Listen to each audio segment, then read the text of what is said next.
Hello everyone, welcome back. Sir आप लोगों का नवंबर 2022 का एग्जाम्स आ गया, CA inter accounts, and I am getting a lot of messages कि सर अगर सजेशन मिल जाता तो बेटर रहता। देखो, सजेशन का बात ये है कि आप अगर एग्जाम्शन के लिए प्रिपेयर कर रहे हैं तो मेरा ये रिक्वेस्ट है कि आप एग्जाम्शंस के लिए कर रहे हैं तो आप कुछ मत छोड़िए।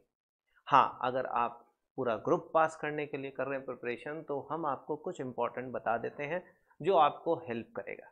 जो बच्चा एक या दो पेपर में एग्जामिशन के लिए सोच रहा है वो कुछ ना छोड़े।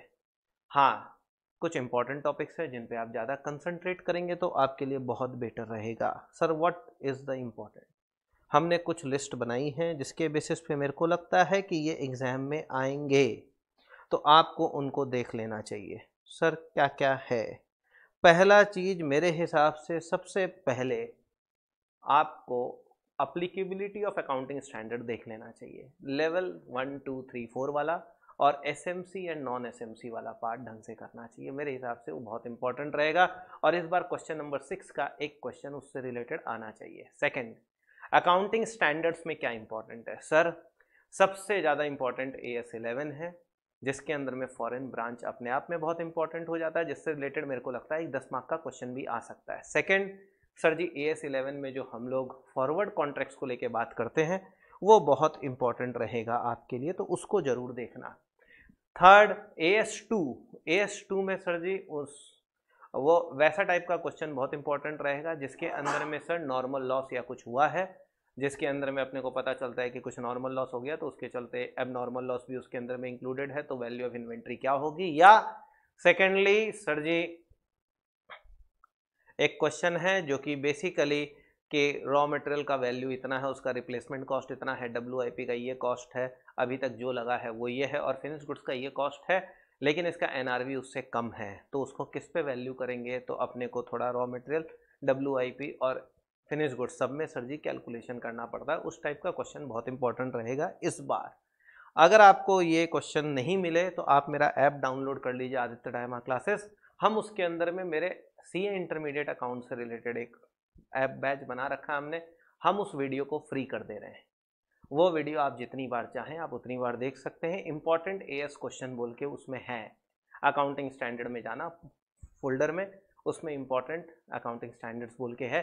कुछ क्वेश्चंस हमने कराए हैं, वो क्वेश्चंस बहुत इंपॉर्टेंट है आपके लिए। सेकंड, सर जी हम लोग बात तो कर लिए AS2 को लेके, हम लोग बात कर लिए AS11 को लेके, बहुत इंपॉर्टेंट है। तीसरा AS13, very very very very important, investment chapter इस बार छपेगा।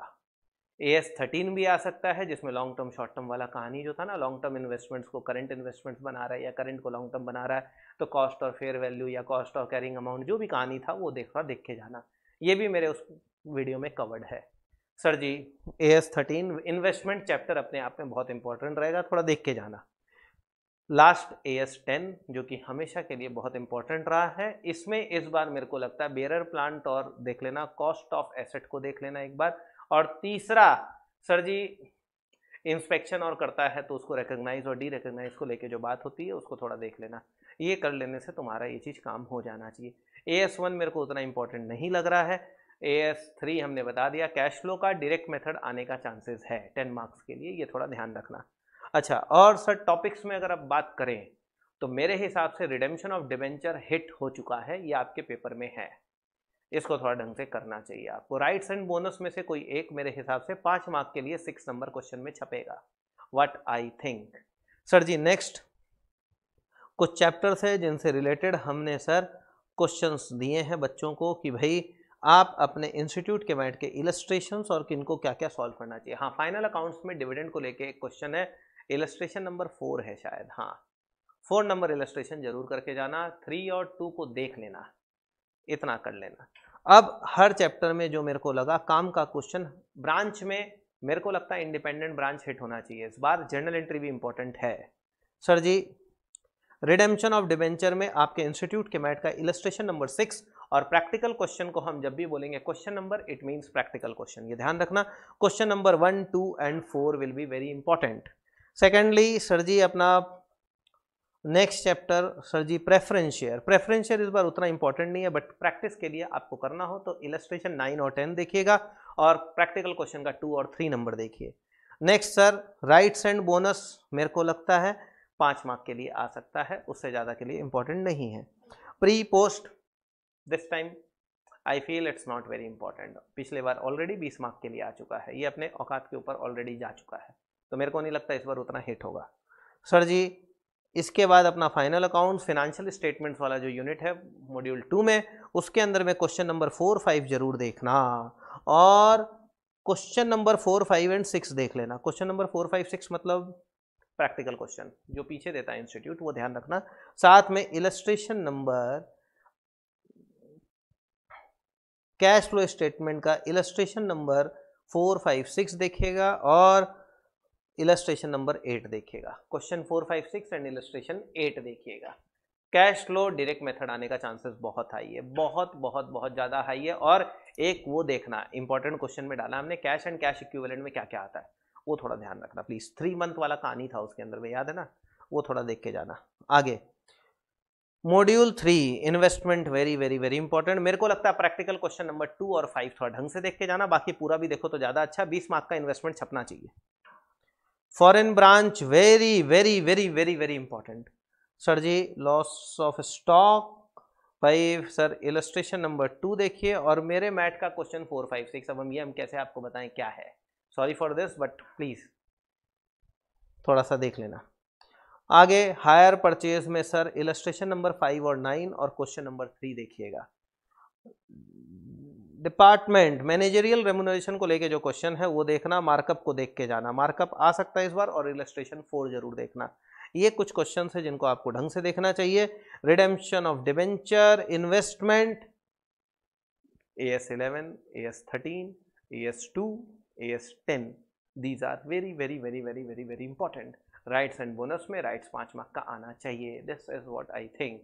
मेरे हिसाब से इतना अगर आप कर लेते हो तो आपका एग्जामिशन आ जाना चाहिए। हम सिंगल एंट्री नहीं बोले हैं क्योंकि सिंगल एंट्री बहुत इंपॉर्टेंट है, प्लीज़ उसको करके जाना। पिछले बार भी सिर्फ 12 मार्क के लिए आया, उसके पहले बार आया नहीं, तो हो सकता है इस बार 20 मार्क के लिए दे दे, तो कोई बड़ा बात नहीं है। सिंगल एंट्री नहीं छोड़ना चाहिए। Incomplete records is very important, always we never say incomplete records छोड़ के जाना चाहिए, तो उसको आपको कर लेना चाहिए ढंग से। याद रखिए जो हम बता रहे हैं ये सिर्फ मेरा एक एक्सपेक्टेशन है, एस्टिमेशन है, हम ये कभी नहीं बोलते यही छपेगा, बट हमारा हर बार क्वेश्चन सजेशन मैच करता है, इसीलिए बच्चों को एक एक्सपेक्टेशन है, that's why I am making the video. For cost I will definitely try कि हम उसके लिए भी कुछ बना पाएँ। टिल देन आप थोड़ा ढंग से देखिए, and if you have any doubts you can message me on my number, जो कि यहाँ नहीं लिखा हुआ, लेकिन मेरे चैनल पे जो आप वीडियो देख रहे हो वहाँ पे बहुत सारे वीडियोस में ये चीज़ लिखा हुआ। मेरा ऐप जरूर डाउनलोड कर लेना, इससे तुमको हेल्प हो जाएगा एएस का इंपॉर्टेंट क्वेश्चन करने में। Do those questions very thoroughly. मेरे को लगता है एएस 10 मार्क तो उसी से ही होगा, 10 से 15 मार्क, बाकी जो हम बोले उतना करो, मेरे हिसाब से आपका एग्जामिशन आ जाना चाहिए। And regarding how to attempt the paper का अटेम्प्ट को लेके भी थोड़ा बात कर लेते हैं। बच्चों को ये प्रॉब्लम हो रहा है कि हम एग्जाम में जब जाते हैं तो मेरा पूरा 100 मार्क्स अटेम्प्ट नहीं होता है। The reason is very simple, आपका स्ट्रेटेजी गलत है, आप तरीके से पेपर सॉल्व ही नहीं कर रहे हैं। आप ये समझिए सबसे पहले कि पेपर का फॉर्मेट क्या है। पेपर का फॉर्मेट है question number 1 is compulsory which is entirely as based practical question. इसके अंदर में और कोई कहानी कुछ नहीं होता है। 5 into 4, फिर क्वेश्चन 2 से 6 है अपने पास, जो कि हर एक क्वेश्चन 20 मार्क का है। 6 नंबर क्वेश्चन में 5 है, उसमें 4 करना है, 5-5 मार्क का, करेक्ट। अब बच्चा जब चालू करता है तो सर जी 15 मिनट जो आपको मिलता है पढ़ने का, आप उसके अंदर में क्या करते हैं, आप क्वेश्चन नंबर 1, 2, 3 कुछ भी पढ़ते हैं, 1 नंबर एएस मिलता है आपको समझ में आ जाता है, आप फटाफट फटाफट फटाफट पहला क्वेश्चन उसी से चालू करते हैं। This is really wrong. देखो 20 मार्क का क्वेश्चन है, 4 क्वेश्चन अटेम्प्ट करने, और एएस को क्वेश्चन थोड़ा ट्रिकी होते हैं। सेकेंडली पहला क्वेश्चन आप अटेम्प्ट कर रहे हैं ना, तो आप अपना ज्ञान कुछ ज़्यादा ही लगाएंगे उसके अंदर में और बहुत अच्छे से लिखने का कोशिश करेंगे, तो माइट भी आपका पहला क्वेश्चन करते करते you might take more than 40 minutes in completing that 20 marks question. तो मेरे हिसाब से क्वेश्चन 1 आपको शुरुआत में अटेम्प्ट नहीं करना चाहिए, ये सबसे लास्ट क्वेश्चन होना चाहिए। जब आपको लगे कि आपके एग्जाम का 20 मिनट बचा है, 15 मिनट बचा है, उसके अंदर में भी आप वो 20 मार्क का एएस कर सकते हैं अगर आपको आता है तो। आपको उसके लिए ज़बरदस्ती 40-50 मिनट देने का दरकार नहीं है। दूसरा थ्योरी पार्ट रहती है, उसके अंदर बहुत कुछ लिखना भी पढ़ना पड़ता है, तो आपका स्पीड बढ़ चुका होता है लास्ट तक जाते जाते, तो आप उस चीज़ को 15 मिनट में आराम से कर सकते हैं। तो 20 मिनट अपने हाथ में रखो, 20 मार्क्स मिल जाएगा, पहला चीज़। सेकंड, क्वेश्चन नंबर 6 5-5 मार्क का 5 क्वेश्चन रहेगा, उसमें 4 करना रहेगा। इसके अंदर में मोस्टली क्वेश्चन ईजी रहते हैं, but the thing is that it is very time consuming. क्योंकि हर 5 नंबर का क्वेश्चन जो होता है ना मोस्टली उसमें लिखना बहुत पड़ता है या उसमें कैलकुलेशन बहुत रहता है। ये लोग बोनस AS 3 सब कुछ दे देता है उसके अंदर में। तो मेरे हिसाब से 3 भी लास्ट में अटेम्प्ट करना चाहिए, अगर 6 भी, अगर आपको 6 करना है तो, जो कि ऑप्शनल हो सकता है। आपको शुरुआत में सबसे पहले 2, 3, 4, 5 में सर जी क्वेश्चन सेलेक्ट करने चाहिए, जिसमें से जो आपको सबसे अच्छे से आता हो पहले उस क्वेश्चन को अटेम्प्ट करो। Give your best shot in the first question. 20 mark अगर प्रॉपरली सही हो गया, भले ही उसके अंदर में आपको 40 मिनट्स लगे या 50 मिनट्स लगे, कोई दिक्कत नहीं है, हैंड की स्पीड भी स्लो रहेगी, बट 100% करेक्ट होने से 20 मार्क सिक्योर हो जाएगा। लास्ट में AS में 20 मार्क आ जाने से आपका काम ऐसे भी हो जाएगा, तो 40 आप यहीं पे पास होने लायक बन सकते हैं देखा जाए तो। फिर आप अपना सेकंड क्वेश्चन सेलेक्ट करिए जिसमें आपको जाना है। याद रखना क्वेश्चन करते वक्त अगर आप 2 नंबर क्वेश्चन कर रहे हैं तो 2 का A और 2 का B दोनों ही आपको साथ में करना है, ये याद रखिएगा। आप 2 का A किए फिर आप 5 में चले गए, फिर आप 2 का B किए, तो सर जी वो चीज़ अलाउड नहीं है। आप जिस क्वेश्चन को चालू किए उसका सब पार्ट्स उसके साथ साथ खत्म होना चाहिए। आप शुरुआत 5 से भी कर सकते हैं, आप 6 से भी कर सकते हैं, आप किसी से भी कर सकते हैं।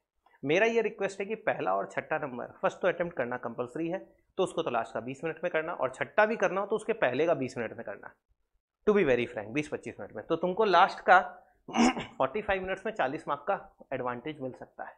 तो आपके पास 2 घंटा 20 मिनट करीब करीब रह जाएगा, 10 मिनट ले लो चाहे, 2 घंटा 10 मिनट में तुमको 60 मार्क करना रहेगा, तो तुम आराम से कर पाओगे एक मेंटल पीस के साथ, तुमको डर नहीं रहेगा। तो पहला क्वेश्चन 40 मिनट्स भी ले, 50 मिनट्स भी ले, लेकिन वो परफेक्ट होना चाहिए 20 मार्क, उसको करना। फिर 3, 4, 5, 6 या जो भी 2, 3, 4, 5 में सेकंड क्वेश्चन जो आपको आता हो, जिसका एक पार्ट भी अगर आता हो 10 मार्क का और दूसरा पार्ट अगर आपको थोड़ा बहुत भी आता हो तो पहला पार्ट कर लो अच्छे से, सेकंड पार्ट के लिए आप टाइम रख लो, आगे बढ़ जाओ जगह छोड़ के, कोई दिक्कत नहीं उसके अंदर। याद रखना if you get stuck in any question, जहां आपको लगे कि अब हो नहीं रहा है कैलकुलेशन, ये वो मिसमैच हो रहा है, पैनिक मत करना, उस क्वेश्चन को वहीं एक बार ड्रॉप करना, काटना मत, बिकॉज यू नेवर नो तुमको आगे टाइम नहीं मिले कोई दूसरा करने के लिए, तो उसमें पार्ट मार्किंग से कुछ नंबर आ जाएंगे। Don't go for that thing, please हड़बड़ाना मत, वहीं पे उसको छोड़ देना। अपने दिमाग को अगर उसी समय यूज़ करना चालू करोगे ज़्यादा तो खिचड़ी बन जाएगी और आगे के सारे क्वेश्चंस खराब हो जाएंगे। तो don't go for that thing. समझ गए चीज़ को? क्लियर है? ये थोड़ा ध्यान रखना। ये सब स्ट्रेटेजीज है जो हम लोग भी कभी फॉलो किए हैं एग्जाम देते वक्त, तो आपको भी मेरे हिसाब से करना चाहिए। थर्ड, आप कोई भी चीज़ अब अटेम्प्ट कर रहे हो, ए पार्ट आता है, बी नहीं आता है, ये ए बी दोनों ही नहीं आता है, तब तो वो ऑलरेडी ऑप्शन आपका नेगेट हो जाएगा, तो उसको हटा दीजिएगा। कुछ सोचने का दरकार नहीं, एक ऑप्शन ऑलरेडी है और तुम अगर 90 का भी अटेम्प्ट करते हो तो तुम्हारा 80 आ सकता है, ये ध्यान रखना। तो इसलिए पैनिक मत करना। हम हमेशा बच्चों को यही बोलते हैं, if you are doing 80 marks and 100% 80 marks का कर रहे हो प्रॉपरली, तो भी 80 में 75 आ सकता है। तो गो for that thing, don't panic कि मेरे को 40 मार्क का नहीं आता। अरे यार 40 का नहीं आता, उसमें 20 तो ऑप्शन है और बाकी 20 तेरे से नहीं हो रहा था, कोई बात नहीं, 80 तो प्रॉपर है, पहले उस 80 को सही कर, फिर जो रिमेनिंग 40 उसमें से देख कुछ एक्स्ट्रा आ सकता है या नहीं आ सकता है। रिमेंबर दिस थिंग, इसके बेसिस पे करना तुम्हारे लिए बहुत ईजी हो जाएगा चीज़। समझ गए चीज़ को? क्लियर है पक्का सर? कोई दिक्कत इसके अंदर में? इसके बेसिस पे करिए। एंड अगर मेरे को कुछ और इंपॉर्टेंट लगेगा या कुछ समझ में आएगा तो definitely I will be meeting you people. Till then do take care of yourself and thank you and all the very best for your exams. हम लोग हो सकेगा तो वापस फिर मिलेंगे कॉस्ट के लिए, और हम आपसे फिर मिलेंगे sir ji in group 2 accounts and other papers. Thank you, thanks a lot.